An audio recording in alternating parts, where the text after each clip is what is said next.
एक लड़का निराश था और हिम्मत हार चुका था। तभी एक संत ने उसे समझाया, निराशा से कैसे बचना चाहिए। कोरोना महामारी की वजह से पिछले 4 साल में काफी लोगों का जीवन पूरी तरह बदल गया है। बहुत से लोगों के अपने घर परिवार के लोग कोरोना की वजह से इस दुनिया में नहीं है। कुछ लोगों की नौकरी नहीं रही, किसी का व्यापार खत्म हो गया। अब धीरे धीरे हालात सामान्य हो रहे हैं, लेकिन फिर काफी लोग निराशा का सामना कर रहे हैं।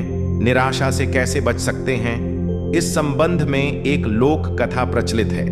एक लड़का हिम्मत हार गया था और अपने जीवन से ही निराश हो गया था।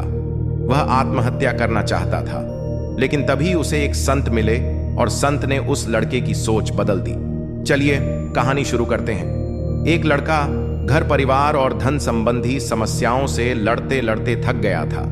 उसकी उम्र ज्यादा नहीं थी, लेकिन वह रोज रोज के विवादों से तंग हो गया था। एक दिन हिम्मत हारकर वह आत्महत्या करने के लिए निकल पड़ा। चलते चलते एक जंगल में पहुंच गया। जंगल में काफी दूर चलने के बाद भी उसका मन शांत नहीं हुआ। जंगल बहुत ही घना था, वहां जंगली जानवरों का भी खतरा था। तभी उसे एक छोटी सी झोपड़ी दिखाई दी। लड़के ने सोचा कि इस घने जंगल में झोपड़ी बनाकर कौन रह रहा है। अपनी जिज्ञासा शांत करने के लिए वह लड़का झोपड़ी की ओर बढ़ने लगा। ढी के पास पहुंचा तो उसे एक संत दिखाई दिए। संत ध्यान की मुद्रा में बैठे थे और उनके चेहरे पर शांति और प्रसन्नता दिखाई दे रही थी। लड़का संत के पास ही बैठ गया। संत ने लड़के को देखा तो उसका परिचय पूछा। लड़के ने कहा कि वह अपने जीवन में परेशान हो गया है और मरना चाहता है, इसीलिए इस जंगल में आया हूं ताकि किसी तरह से मैं अपना जीवन खत्म कर सकूं। संत ने लड़के की बातें सुनी और समझ गए कि कम उम्र में मिले तनाव के कारण यह बहुत ज्यादा निराश हो गया है। उन्होंने लड़के से कहा कि तुम्हें निराशा से बचना चाहिए।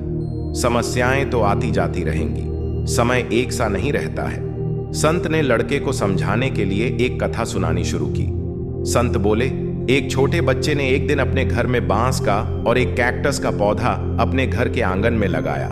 उसका बागवानी का नया नया शौक था। बच्चा रोज दोनों पौधों की एक समान देखभाल करने लगा।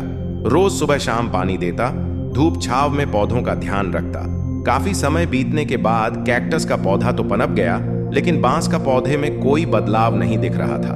बच्चा सोचता था कि कैक्टस को पनप रहा है, लेकिन यह बांस के पौधे को क्या हो गया है। बच्चा रोज यह बात सोचता, लेकिन वह निराश नहीं हुआ और रोज दोनों की पौधों की देखभाल करता रहा। थोड़ा और समय निकल गया, लेकिन कैक्टस की तुलना में बांस का पौधे में संतोषजनक प्रगति नहीं दिख रही थी। बच्चा अपने महंत में लगा रहा। कुछ समय के बाद उसने देखा कि बांस का पौधा भी पनप गया और कुछ ही दिनों में बांस का पौधा कैक्टस से भी बड़ा हो गया।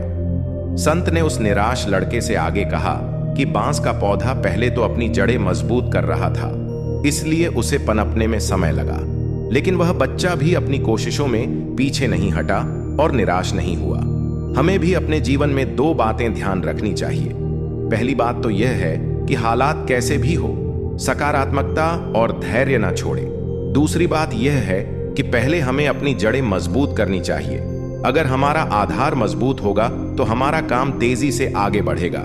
सकारात्मकता और धैर्य रखेंगे तो जीवन में जल्दी ही संतोषजनक बदलाव दिखाई दे सकते हैं। इस कहानी को सुनने के बाद लड़के की निराशा खत्म हो गई। उसने आत्महत्या का ख्याल भी मन से निकाल दिया और अपनी जड़ें मजबूत करने की कोशिश करने लगा। दोस्तों, आपको कहानी कैसी लगी कमेंट में जरूर बताएं। पसंद आए तो लाइक, शेयर और चैनल को सब्सक्राइब करना बिल्कुल ना भूलें। मिलते हैं अगले वीडियो में, तब तक के लिए खुश रहे, मस्त रहे। धन्यवाद। नमो बुद्धा।